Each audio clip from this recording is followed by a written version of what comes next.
Jakarta, the Jakarta Post, Asia news network. The hype over the inaugural operation of Jakarta's first MRT has quickly morphed into a political game involving two former allies, Governor Anies Baswedan and his predecessor and former boss, President Joko Widodo.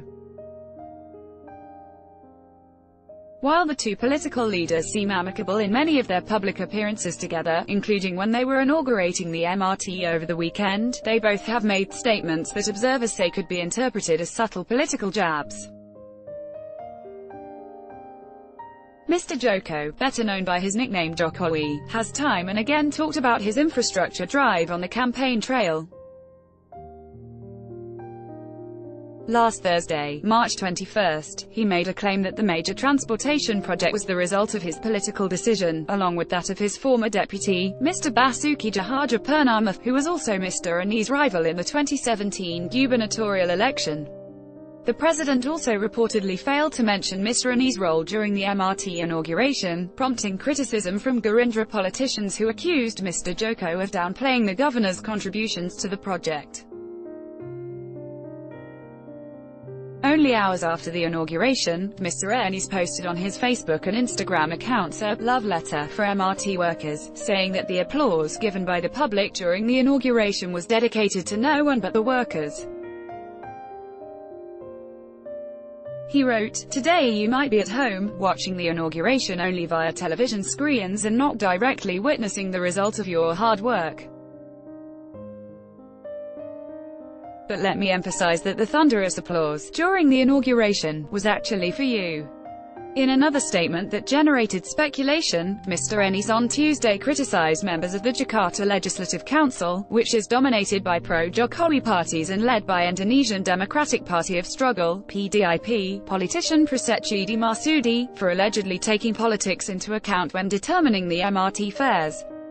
The PDIP, of which Mr. Joko is a member, is the main backer of the president's re-election bid.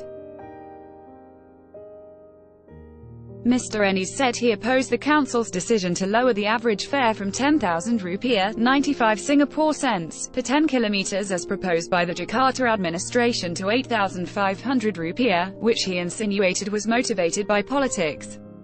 "The rate we set today should be applicable for decades to come, so do not set the fare by only taking into account the April 17 event," Mr. Anies said, referring to the date of the election. Mr. Joko's statement on the MRT also provoked Mr. Anies' supporters, leading to a war of words between them and Mr. Joko's loyal supporters. Mr. Marco Kusuma Wijaya, a member of Governor's Team for Accelerated Development (TGUPP), posted an angry tweet calling the president a liar. "I am sick of Jokowi's claim and almost vomited because of it," he tweeted. The urban expert argued in his following tweet that the MRT's planning and development began long before Mr. Joko was elected governor in 2012.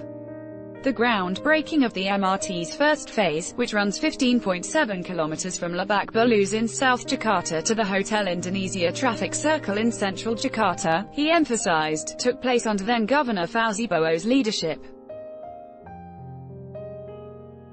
Mr. Joko's campaign team spokesman Irma Suryani Chaniago hit back in response to Mr. Anies' comment on the MRT workers. Ms. Irma said, "The applause was not only for the government, but what we should highlight here is President Jokowi's role in expediting the MRT's development.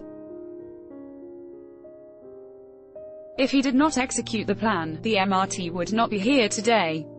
Separately, Mr. Joko Setijoano of the Indonesian Transportation Society (MTI) said it was true that Mr. Fauzi initiated the MRT's groundbreaking in 2012, but Mr. Joko had expedited the project's construction in the following year after evaluating the project.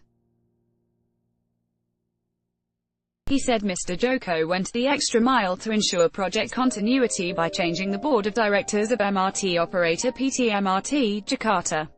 Jokowi dared to execute the project and made remarkable progress, he added.